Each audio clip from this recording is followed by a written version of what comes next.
একটু জাল দেবেন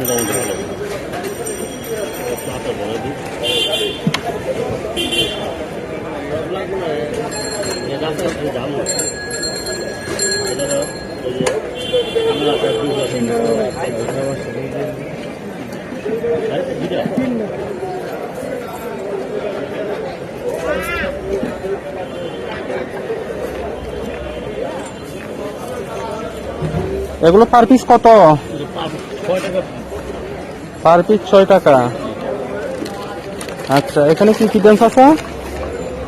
এটা কি দই? আর এটা আচ্ছা,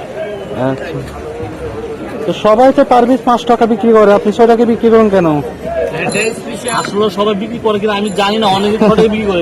আচ্ছা, না আমি একটা হচ্ছে যে বেলপুরি, এটা তো বেলপুরি নাকি?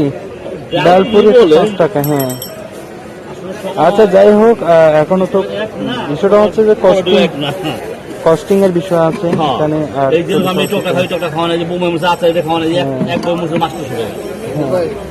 বিষয়টা হচ্ছে যে এটা কাস্টমারের কোয়েশ্চেন, বুঝছেন? আমার না, এটা হচ্ছে কাস্টমারে জিজ্ঞেস করে যে অতিরিক্ত টাকা নেয় কেন।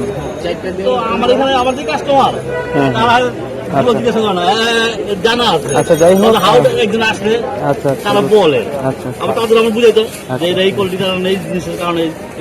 বিষয়টা হচ্ছে এখন সবকিছুর ইনগ্রেডিয়েন্টস এর দাম বেশি এখানে যা দিচ্ছেন। স্যার একটা বিষয়টা হচ্ছে যে সবচেয়ে যে বিষয়টা আমি দেখতেছি সেটা হচ্ছে পরিষ্কার পরিচ্ছন্ন, যেটা মানুষ চায়। সবকিছু দেখা যাচ্ছে যে উনি হচ্ছে যে ওনার সবকিছু, ওনার ফিটনেসটা খুবই ভালো, আর হচ্ছে যে পরিবেশটা খুবই ভালো। যেখানে হচ্ছে যে আর সবসময় এটা ধুয়ে দিয়ে রাখে, কারণ ময়লা পড়লে তো আর অনেক কাস্টমার খেতে চায় না, কিংবা হচ্ছে যে বিভিন্ন রকম থাকে, এই জন্য সবসময় একটু পরিষ্কার পরিচ্ছন্ন রাখতে চায়। যাই হোক, এটা হচ্ছে যে পুরান ঢাকায় পড়ছে, বিসমিল্লাহ টাওয়ার অপোজিটে। উনি মনে হয় সবসময় বসে। আপনি চাচা, আপনি কি সবসময় বসেন এখানে?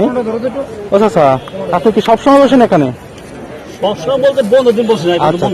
ওই যে এখানে তো আমাদের পুরান ঢাকার একটা নিয়ম হচ্ছে যে শুক্রবারে সবসময় বন্ধ থাকে, এছাড়া প্রতিদিন এই চাচাকে এখানেই পাবেন। আপনারা যারা হচ্ছে যে ফুচকা কিংবা বেলপুরি পছন্দ করেন, আপনারা সরাসরি চলে আসতে পারেন।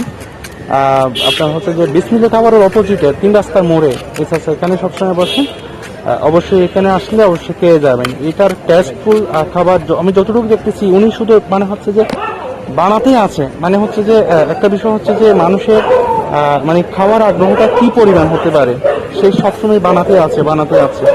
যাই হোক, ওনার আমি সবকিছুই দেখালাম, ওনার হচ্ছে যে সবকিছু পরিষ্কার পরিচ্ছন্ন দেখা যাচ্ছে, এই আর কি।